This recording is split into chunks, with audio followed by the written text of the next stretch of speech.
నేను నిన్ను బాగు చేసేదను. ఈరోజు ఈ మాటలో ఉన్న శక్తి, ఈ మాటలో ఉన్న ప్రభావం, ఈ కృతజ్ఞత కూడికలో మనం జ్ఞాపకం చేసుకుందాం. నేను నిన్ను బాగు చేసేదను. దేవునికి స్తోత్రం కలుగునుగాక. హిజ్కియాతో దేవుడు అంటున్నాడు, నేను నిన్ను బాగు చేస్తా. మాట ఇచ్చినవాడు నమ్మదగిన దేవుడు. ఆయన మాట తప్పే దేవుడు కాదు. ఆయన చెప్పిన మాట సున్నైనను పొల్లైనను తప్పిపోదు. అలాంటి దేవుని మనం కలిగి ఉన్నాం. ఈ గ్లోరీ షాలోమ్ ప్రేయర్ ఫెలోషిప్లో 7వ వారం గృహ కూడికలో ప్రియమైన వాళ్ళరా చెప్పిన సాక్ష్యాన్ని బట్టి ప్రభువుని మనం స్తుతిస్తున్నాం. ఈ సమయంలో వాక్యాన్ని ధ్యానిస్తున్నాం. ప్రియ దేవుని సంఘమా, దేవుడు ఒక వ్యక్తికి మాట ఇస్తున్నాడు, నేను నిన్ను బాగు చేస్తా. మాట ఇచ్చిన వాడు ఎలాంటి వాడు? మాట తప్పిపోయినవాడు కాదు. ఆయన ఏమంటున్నాడంటే, ఆకాశము గతించిన భూమి గతించిన నా మాట సున్నైనను పొల్లైనను తప్పిపోదు. ఆయన మాట మనిషి జీవితంలో, సంఘ జీవితంలో అలాగ జీవాన్ని కలిగిస్తుంది, ప్రభావాన్ని చూపిస్తుంది. ఈరోజు మీరు ఇక్కడ కూర్చుని సేవకురాలు ఆహ్వానించిన ఆహ్వానం మేరకు ఇంతమంది సంఘం ఉండగా ముగ్గురు తప్పకుండా ఆ ఆశీర్వాదం మీ మీద ఉంటుంది. ఎలా ఉంటుందో ఒకసారి బైబిల్లో నుంచే ఉదాహరణ చూద్దాం. 12 ఏళ్ల నుండి రక్తస్రావం కలిగిన స్త్రీ ఆయన యొద్దకు రాగా ప్రభావము ఆమెలోకి వెళ్ళిందా లేదా? వాక్యము సత్యము, వాక్య సారాంశము సత్యము. యేసు ప్రభు సత్యము. ఈరోజు ఇక్కడికి వచ్చారు, 2-3 కూడిన చోట నేను ఉంటానన్నాడు. ఇక్కడ ఉన్నాడు ఆయన. నా నామం పేరట ఎక్కడైతే 2-3 కూడి ఏకీభవించి ప్రార్థన చేస్తున్నారో వారి మధ్యలో ఉంటానని చెప్పిన వాడు ఉన్నాడు. ఉంటే చూపించంటారు కొంతమంది. ఆత్మరూపిగా ఉన్నాడు. ఆత్మరూపిగా మన మధ్యలో ఉన్నాడు. ఉన్నవాడు ప్రార్థనలను వింటాడు. ప్రార్థన విన్న తర్వాత నేను నిన్ను బాగు చేసేదను అని చెప్పి రాజుతో మాట్లాడుతున్నాడు. నేను నిన్ను బాగు చేసేదను. ఒకసారి ఆలోచించుకోండి. మన పిల్లలు వాళ్ళ ఇష్టానుసారంగా తిరుగుతూ, తల్లిదండ్రులు మాట వినకుండా వాళ్ళ ఇష్టానుసారంగా డబ్బు ఖర్చు చేస్తూ భవిష్యత్తుని పాడు చేసుకునే విధానంగా ఉంటే దేవుని దగ్గరికి వస్తే తప్పకుండా బాగు చేస్తాడు. బాగు చేస్తానంటున్నాడు ఆయన. తల్లిగారు ఏం సాక్ష్యం చెప్పారు? ఈరోజు ఇలా ఉన్నామంటే మేము సంఘ బిడ్డలు, మా పిల్లలు మా కోసం ప్రార్థన చేస్తున్నారు.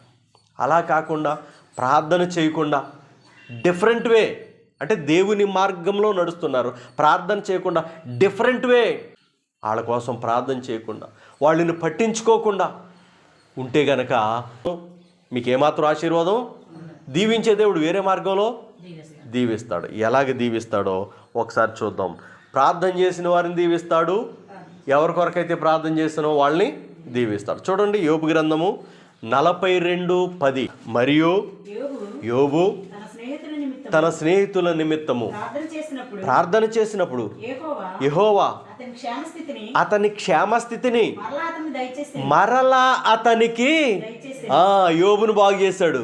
యోబు బాధల్లో, కష్టాల్లో, శ్రమల్లో, భార్య కూడా యథార్థతను విడిచిపెట్టి చచ్చిపో అని అన్నప్పుడు యోబు స్థిరంగా నిలిచి దేవుని సన్నిధిలో కూర్చుని ప్రార్థన చేశాడు. ఎవరి కొరకు ప్రార్థన చేశాడు? స్నేహితుల కోసం. ఏ స్థితిలో ప్రార్థన చేశాడు అంటే అతని పరిస్థితి బాగోలేదు. కురుపులు, వేదన, శ్రమ, ఉన్నవారు చనిపోయారు, మిగిలిన వారు దూషిస్తున్నారు. ఆస్తి కోల్పోయిన స్థితిలో యోబు తన స్నేహితుల నిమిత్తం ప్రార్థన చేస్తుంటే ముందు తనను బాగు చేశాడు. అంటే మనం చేసే ప్రార్థన ఏమవుతుందంటే ముందు మనల్ని బాగు చేస్తాం. అక్కడ మనం జ్ఞాపకం చేసుకున్నప్పుడు యోబుని బాగు చేశాడు. నేను నిన్ను బాగు చేసేదను.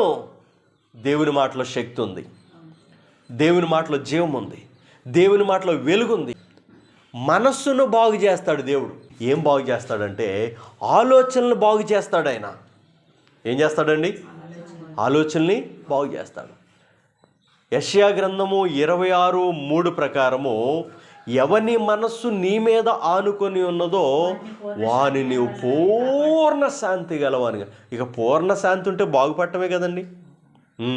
మనసును బాగు చేస్తాడు. అధికమైన ఆలోచన శక్తి అనుగ్రహించువాడు ఆయనే. ఆలోచనలు బాగు చేస్తాడు. ఒకని యొక్క నేత్రము చెడిన ఎడల దేహమంతా చెడు. కళ్ళును బాగు చేస్తాడు. ఈ కళ్ళు ద్వారా రకరకాల అపవిత్రత. ఒక స్త్రీని మోహపు చూపుతో చూస్తే ఆమెతో అప్పుడే పాపము చేసినట్లే. బైబిల్ 2 అంచెలు ఖడ్గం కనుక ఒక పురుషుణ్ణి మోహపు చూపుతో చూస్తే పాపము చేసినట్లే. అందుకోసం ప్రియమైన వాళ్ళరా, కళ్ళును బాగు చేస్తాడు. తర్వాత ఆయన ఏం చేస్తాడంటే నోరును బాగు చేస్తాడు. ఏం చేస్తాడండి? నోరును బాగు చేస్తాడు. నోరుని ఎందుకు బాగు చేయాలి? కళ్ళని ఎందుకు బాగు చేయాలి? ఆలోచనలు ఎందుకు బాగు చేయాలి? మనసుని ఎందుకు బాగు చేయాలి అని మనం ఆలోచించినట్లయితే, చెడిపోయిన ఆలోచన, చెడిపోయిన మనసు, చెడిపోయిన కళ్ళు, చెడిపోయిన నోరును ఆయన బాగు చేస్తాడు. కృతజ్ఞత వచనమే మీరు ఉచ్చరింపవలెను గాని మీ నోట బూతులైనను, సరసోక్తులైనను, వేళాకోళపు మాటలైనను రాకూడదు. ప్రియమైన వాళ్ళరా, యెహోవా యందు భయభక్తులు గలవారు ఒకరితో ఒకరు మాట్లాడుకొనిచుండగా నోటితో. ఇప్పుడు మన అంశం ఏంటి? బాగు చేస్తాడు. ఏం చేస్తాడండి? బాగు చేస్తాడు. ఇప్పుడు ఏమేమి బాగు చేస్తాడో మాట్లాడుకుంటూ వస్తున్నాం. ఒక మనిషి జీవితాన్ని మనం తీసుకున్నట్లయితే మనసును బాగు చేస్తాడు, ఆలోచనలు బాగు చేస్తాడు, కళ్ళను బాగు చేస్తాడు, నోరును బాగు చేస్తాడు. యెహోవా యందు భయభక్తులు గలవారు ఒకరితో ఒకరు మాట్లాడుకొనిచుండగా ఆయన ఏం చేస్తున్నాడంటే చెవియొగ్గి ఆలకిస్తున్నాడంట. యెహోవా యందు భయభక్తులు గలవారు ఒకరితో ఒకరు మాట్లాడుకుంటుండగా ఆయన ఆలకిస్తున్నాడు. ప్రియమైన వాళ్ళు, ప్రతి మాటను దేవుడు లిఖిస్తున్నాడంటండి.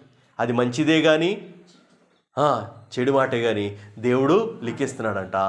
విమర్శ దినమందు ప్రతి మాట గురించి, నోరు పలికిన ప్రతి మాట గురించి ఏం చేయాలంటండి? తీర్పు దినాలు లెక్క చెప్పాలంట.